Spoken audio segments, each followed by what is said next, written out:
Wait, is my mic on? Guys, are we really doing this? Fuck it. Let's just start.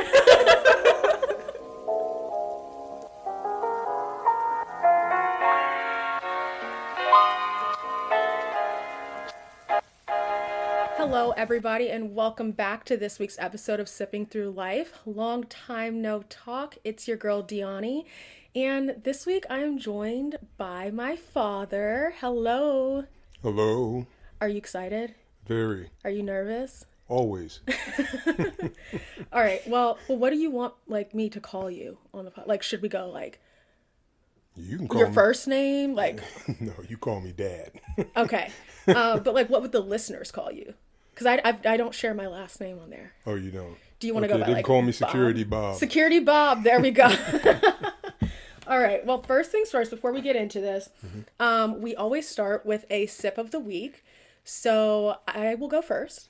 Okay. This week I am drinking a Stella Rosa, which is a wine, and I think it's called Golden Honey Peach. I'm pretty sure that's the flavor. Okay. And I would say it tastes like, golden and honey and peach. Sounds No, I good. mean, it just tastes like wine to me, if I'm being honest. I don't know when people are like, oh yeah, I taste like a hint of strawberry and a hint of, and I can tell what grapes were used. I'm like, it just tastes like wine. Just like wine. But what are you drinking today?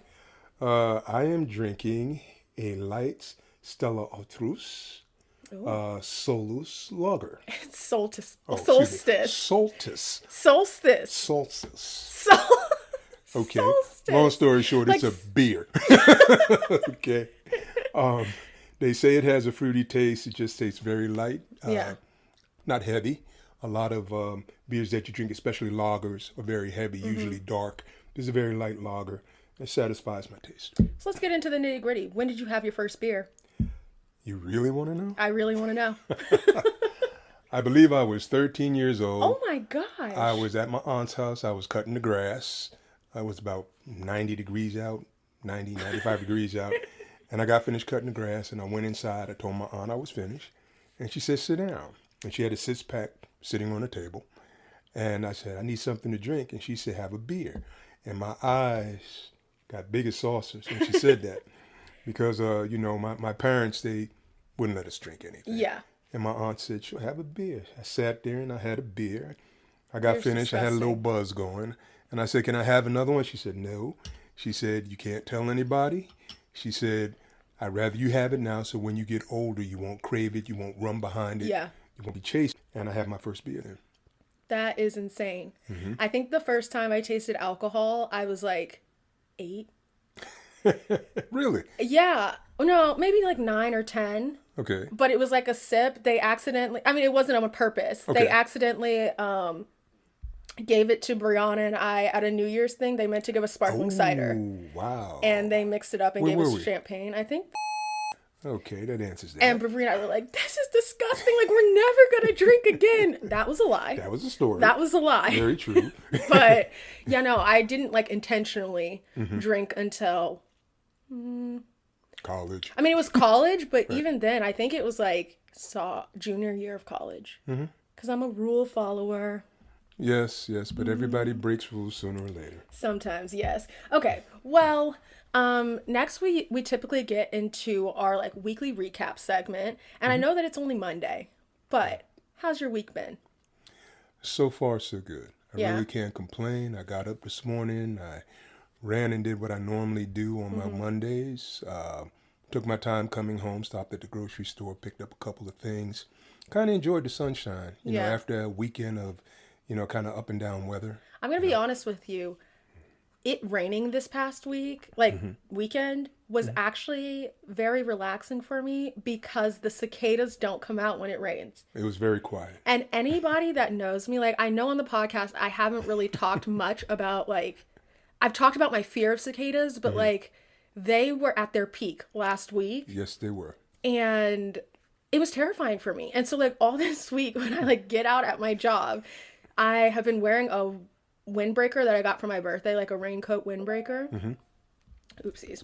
And I pull the hood up, and then I also wear a face mask. And I just sprint and hope that no cicadas get on me, because everybody, almost everybody that I know has been like, oh yeah, like a cicada has landed on me, a blah blah blah, and they're not actually like afraid of cicadas, but like I am afraid of cicadas. Like the fact that you cut the grass with the cicadas out there, like absolutely not. Well, it's funny because they don't bother me. When I cut the grass, they stay where they are. They really don't. They don't. You know, Well, bother I me. know that they're blind, Yes, they are. and so that's why they like fly so erratically. Correct. But yeah, still no. Today, Monday, what is today? The 14th, June 14th. I am very relaxed. Well, I wouldn't say very relaxed. I'm still on guard, but I'm less freaked out because they're starting to die off. Yes, very much so. If you go outside and listen, you'll hear them, but the the sound is not as intense Yeah. as it has been the past few weeks. Yeah. So you can tell that they're getting to that point where, the babies that they may have hatched or hibernating. Right. Okay. For the next 17 years. And the adults are just dying off. And I will not be here in 17 years. You won't be in Burke, maybe. I won't be in the, what is this, the Mid-Atlantic area? Yeah, I won't be here during this for 6 weeks. The next, like 17 years from now, for 6 weeks when they come out, I will not be here. I will be, I don't know, in Europe. I'm going to claim it. Take us with you, I will. please. Okay, but in terms of my week, I know that it also just started, but today I had my first braces adjustment, and it went well. They gave me rubber bands. So now I have to like fix my midline so it goes like across from one tooth all the way to the other, but I only have to wear the rubber band at night. So That's pretty good. it's pretty Good. nice. Well, you're letting me know what I'm in store for because when I went to the dentist, he said, yes, your teeth are not aligned and somehow you're going to have braces. Maybe you'll get Invisalign. Well, we'll have to see. Whatever's going to work the best will Yeah. work for me. Yeah. Most definitely. All right. Well, I wanted to take this time to interview you. And what I wanted to interview you about were just like fatherhood because, Father's Day is coming up and, I always like to hear your stories. So, That I got a lot of. okay. So my first question for you is what has been your favorite part about being a father? Good question. Watching you guys evolve. Okay. Just being thankful that I've had the opportunity to watch my daughters grow into beautiful young ladies, very independent ladies, well-educated ladies, and ladies who I know are going to make a difference in the world. I think that's what's most important to me. From the day you guys were born, I think your mother and I realized that it was no longer about us, okay? It was more so about what we needed to do and what we needed to put in place to ensure that you guys were going to be safe and going Yeah. to be well and have the opportunity to experience things that we did not get the opportunity to do. Cool. All right. So after that lovely statement, what would you say has been the hardest part about being a dad? Because 3 girls, that's Yeah. a lot. Not being overprotective and trying hard not to be too stern. I guess as a parent, you find out that your first child probably catches the blunt of everything that you do because, it's your first, you're always worried, you're always concerned. So the limits are usually pretty stringent. Yeah. You get to the second child, you kind of relax a bit. The things that used to alarm you really don't alarm you because you've been through it. And your third child gets the opportunity to get away with almost murder because, you've been through the gambit twice already. You have a tendency to be, less judgmental. You're listening a whole lot more. Yeah. All right. So you tend to be a little bit more laid back. Okay, cool. Have you always wanted to be a dad? Yes, always, as far back as I could remember. I had a younger sister, Yeah. and her and I palled around until I left for college. Yeah. So I was very in tune with, teaching her different things and playing with her, and when she was having a hard time, helping her through things. And I thought it was great preparation for fatherhood. Yeah. Sometimes I feel bad for Brivery because she's the youngest, and so she doesn't, I mean, she's really great with children, don't get me wrong, but like I feel like having a younger sibling does prepare you in some ways to become a parent or to help you decide if you want to become a parent.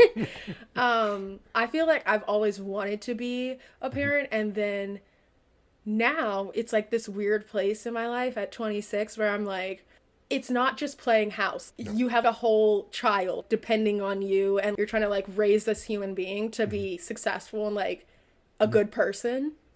And so I think that's a lot of pressure. It's quite a bit of pressure. There's a lot of things that come with being a parent. One of the many things is looking at your life, your personal life, the direction in which it went, and what is it you can do to ensure the success of your child. Yeah. As times change, demands change. Where do you draw that line where you say, okay, what am I capable of providing? Yeah. Because I think that's the biggest question. I know when Callie was born, I never said much about it, but I cried. And I cried because I said to myself, what can I do with this child? All right? Yeah. Both of my parents were deceased, so I really had no input from them. Okay, and I was kind of stuck for a minute. Okay, but then in talking with relatives and talking with my sister, my older sister, mainly, she said, you're never going to really be prepared. There's no way you can truly prepare. If you had all the money in the world, you could not truly prepare for parenthood. You do the best you can to set things in motion, and then you work through them. Yeah. You know? Well, piggybacking off of that, I wanted to ask you, how would you just, if you guys can hear that, that's just a cicada. I don't know if you guys can hear the screaming. Okay, but anyways, how would you describe your approach to parenting and fatherhood in general? Because, and I wrote that question in terms of like, from being like strict, do you think that you were extremely strict, or do you think you were more like relaxed or like a happy medium? Like, how would you describe your approach? Most people would not say it, but I felt I was strict. I really do. I really feel that there were instances where I could have been, not as tight, not holding the reins as tight. It's a judgment call between being overprotective and not being overprotective. And being a man, and I was no saint, and I know what guys will come to women with. All right.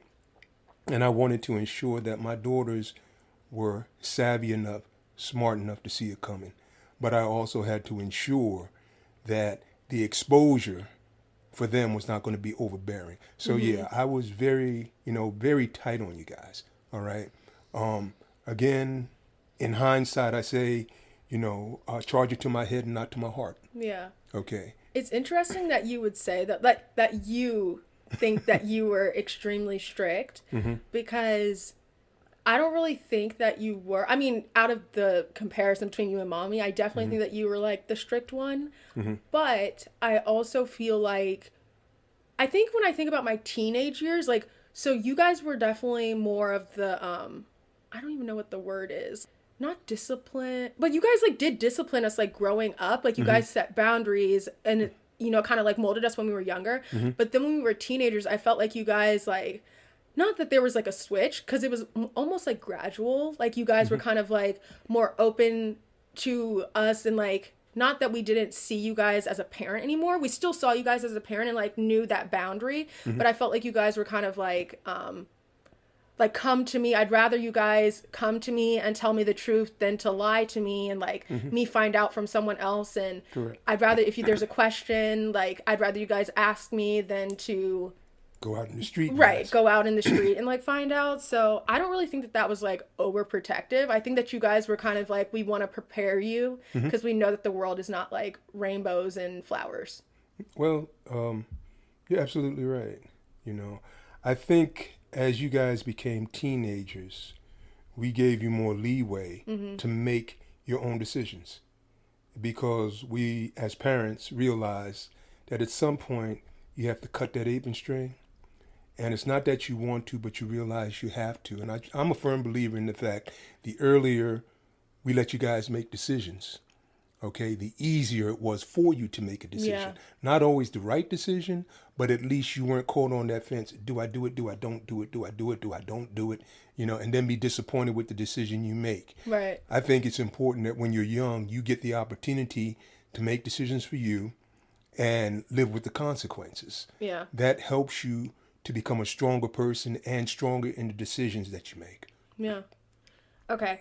What are you most looking forward to about your future as a father? Because as I always say to you guys, like, sure, I may be 26, but like, you don't just get to stop being my dad. Like, you will always be a father. Like, I will always be that annoying, like, person. Like, you guys are like, okay, you're 26. I'm gonna be like, I didn't ask to be born. Like, you're still a father. Right. So what are you looking most forward to? I've always looked forward just to, as I stated before, watching you guys become successful, which all three of you are doing. Okay. For me, it means that we did something right. Okay, as a parent. It's kind of like an up in the air question. Do I want to be a grandparent at some point? I knew you were gonna bring this Okay, up. and I'm going to bring that up regardless. Yeah, at some point. But it's not something where I say, look, you've got 5 years and I want grandchildren. No, it doesn't work that way. Yeah. What's more important to me is that you have a wholesome life, that if you decide to marry and you do get married and have kids, that you are happy with the environment that you are in, and that you are prepared to deal with parenthood. Because a lot of people think that, oh yeah, you get married, you play house. Oh yeah, you play house. And there's, the lust of being married. Okay, so when that's over, what else is there? Right. Which direction do you move in then? Okay. And I think that aspect is part of the reason why marriage I'm like hesitant about sometimes, because I think growing up, obviously you see all these Disney movies and it's just like so romantic and all this stuff, but like Disney doesn't show you like the hard part and like the bad part and the rough patches that you go through in marriage. And so I'm glad that you said that, because I don't know if I want to get married. Well, the thing is I think the hardest part is finding someone that you mesh with. Yeah. Okay. There is no perfect match. Sometimes the total opposite is what you need. I know I'm very impulsive. I can make a decision and be very strong-headed about it. Where on the other hand, your mother is a lot more insightful. Yeah. She will investigate things, look things through, and it would make me upset sometimes, but she would come to the table with what about or what if. And once the smoke clears and I, finish smelling myself, wanting to be, the alpha male, I saw the reality of what she was saying. Yeah. And I saw the direction in which it could put us, or if we took the direction that I was so adamant about, it might not be the right direction. Yeah. And I can't, reiterate it enough. Sometimes you become secondary.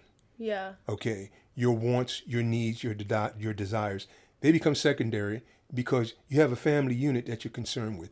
The decision you make affects everybody. But I do also think that it's important that like you guys take time for yourself. But what do I know? I've never been in a relationship, but this is coming from, you and mommy have been together for what? Like coming up on 37 years? Yeah. That's a long freaking time. Yeah, it is a long time. And there have been some ups and some downs. And right. Some not so smiley days. And right. There's been times where she said, why are you being a butt? For lack of a better term. Yeah. Okay. And, maybe I am being a butt sometimes. Okay. I get that. Because at times I can be, unfortunately, very temperamental. Yeah. And I understand that. But the fact of the matter is, it doesn't change the way I feel about her, good, bad, or indifferent. I think I looked at my parents, and even though one of my parents died prematurely, I look at it and I can remember, them having those quiet moments. I can remember them, dropping us off at my aunt's house so they could have a night out. Yeah. You get older and you say, okay, these are the things that kept them together. Okay. And I must admit, I haven't done that in a while. Okay. And I'm trying to find things for your mother and I to do together that we can enjoy. It's hard after raising 3 girls and always, every time we went somewhere, it's like, okay, what do we do with the girls? Yeah. Okay, well, I guess we take them with us, Yeah. And we're at a point now, where we don't have to be as protective, where you guys are okay with being on your own and going to do things, and We need to settle in and start doing things for us. yourselves. Yeah. Okay. Okay. Kind of switching gears. Okay. If I were to ever let you set me up on a blind date, this is a big if. Yeah, big if. What kind of guy would you set me up with? Like, what kind of qualities do you think I would go for? He would have to be cerebral. That's not even not even an issue. The guy would have to have some sense of self-awareness. For sure. He would have to be eager to succeed. Must be eager to succeed. It wouldn't be all about the money, but it wouldn't hurt to make sure that he could be financially stable. Yeah. Okay. I think it would have to be adventurous. And when I say adventurous, he would have to want to be out. Okay. He would be interested in traveling. He would he would be interested in going different places and checking out different cultures. And it's not so much about the traveling as it is looking to see how other people live. Yeah. And experiencing some of the things that they do. Going somewhere and not knowing a language, but in the process of being there learning a language. You know me so well. All Good job.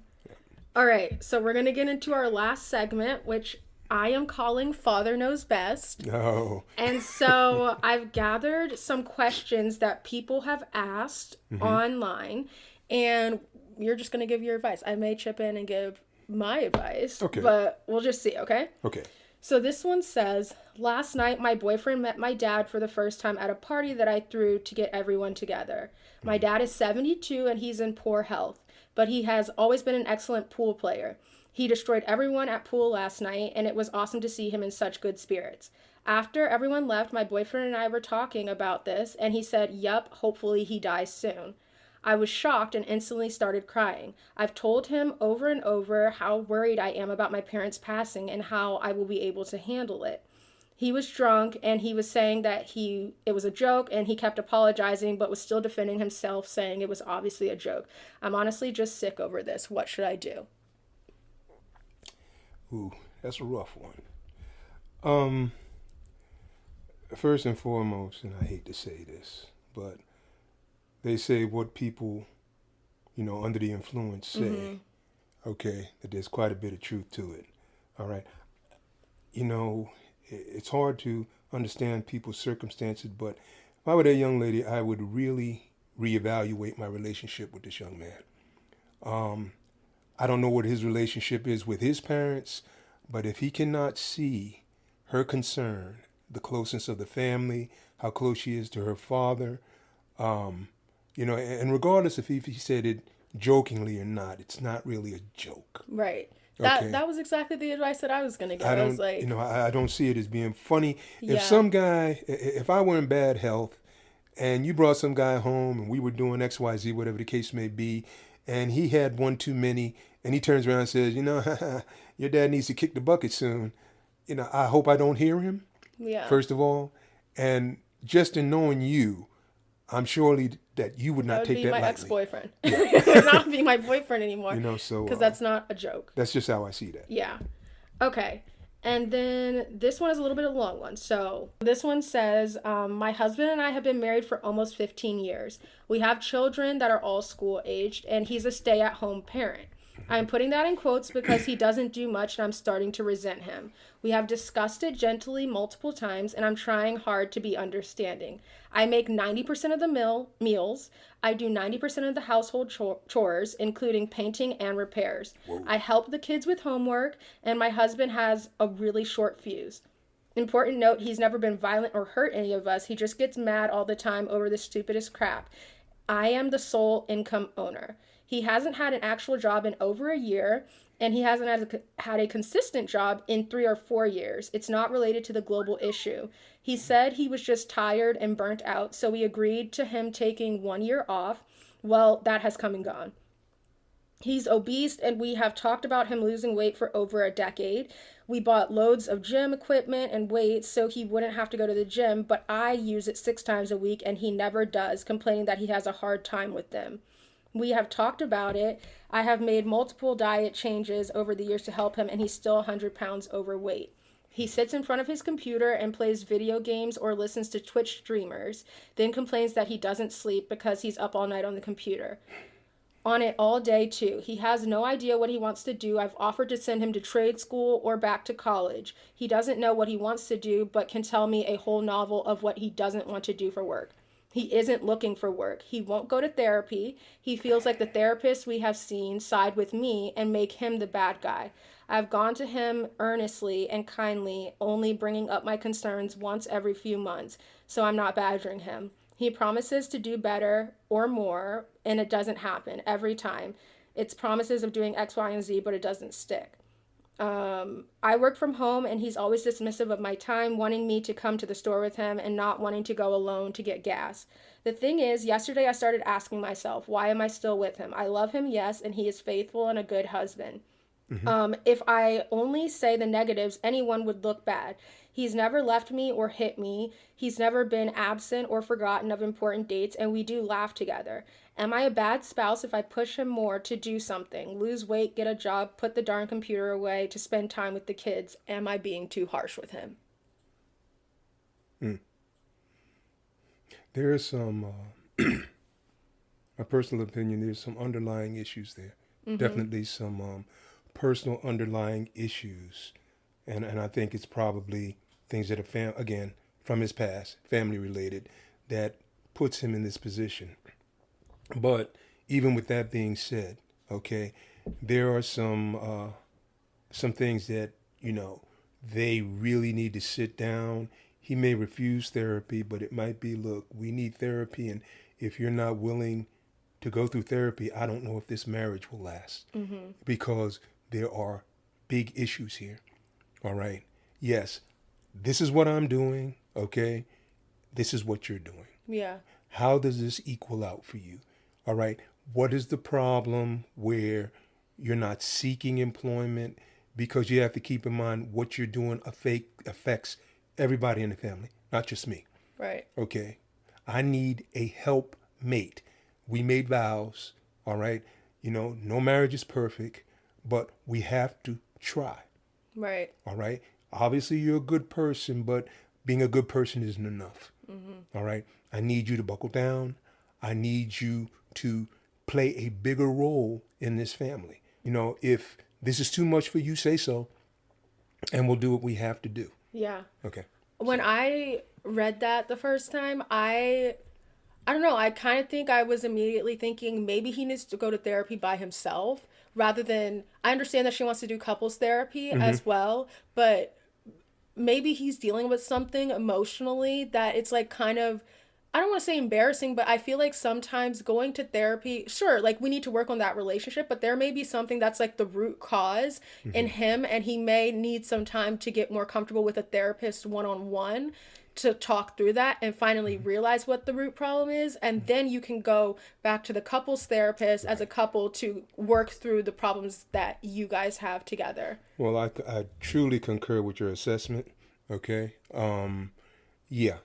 A one-on-one would probably be the best thing, because if he's got a short fuse, there's definitely something eating at him. Right. Okay. I don't know if it's the fact that he's afraid that he's failing or worried of failure. And sometimes people think the easiest way around failure is not to do anything. Yeah. Okay. Then that way you don't have to worry about failing. Okay. So yeah, I could see where he would probably need to do some one-on-one, clear out those personal issues first. And then after he gets to a point where he's pretty stable with that, move forward with clearing up, or reevaluating and setting some goals for his marriage. Yeah. Okay. And then this is the last one. It said, what is the number one tip that you would give a soon-to-be father for the first year of fatherhood? Okay. And I'm going to add in a little thing. Okay. Do you think it's different the more children that you have that first year? So first we'll go with number one. What's the number one tip you would give for the first year of fatherhood for a new soon-to-be dad? Okay. Sorry, guys. That's my metal straw. There has to be a degree of humility that you have.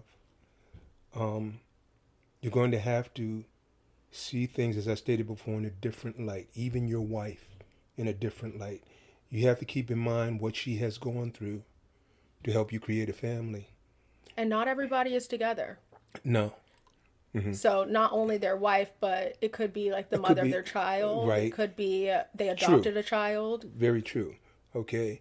So you have to remember this is, again, it's never about you anymore. All right. You have to set some ground rules for what you see fatherhood as being. All right. It's no longer beer with the boys.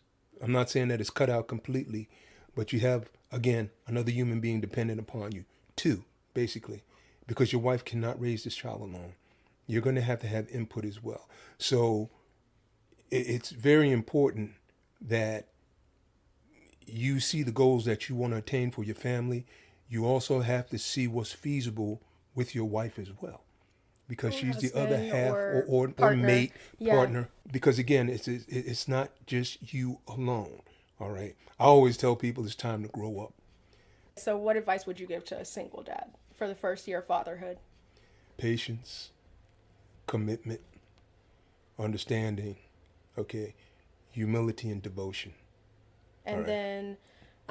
then, do you think the first year is different with like each kid that you have? Like if you have, so the first year with your 1st kid, obviously, you're learning, you're growing, but then with the second kid, do you think you catch it, like you pick it up quicker, or You is know it what still... you basically know what to expect.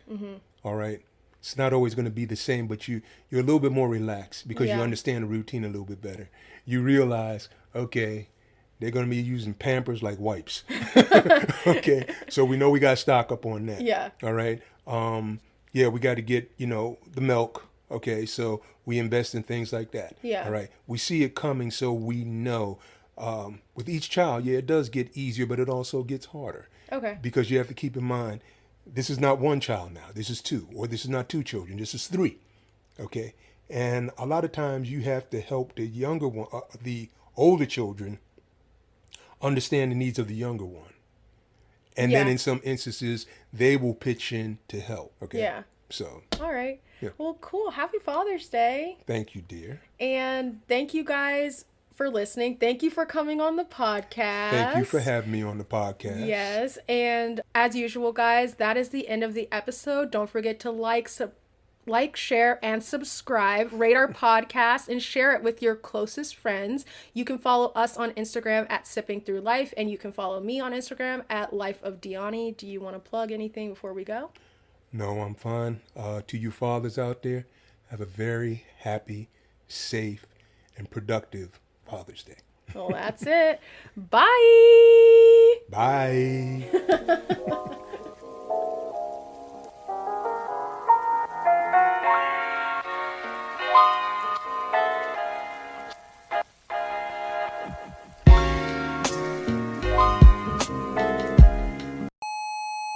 On a scale of 1 to 10, how weird do you think I am? Be honest.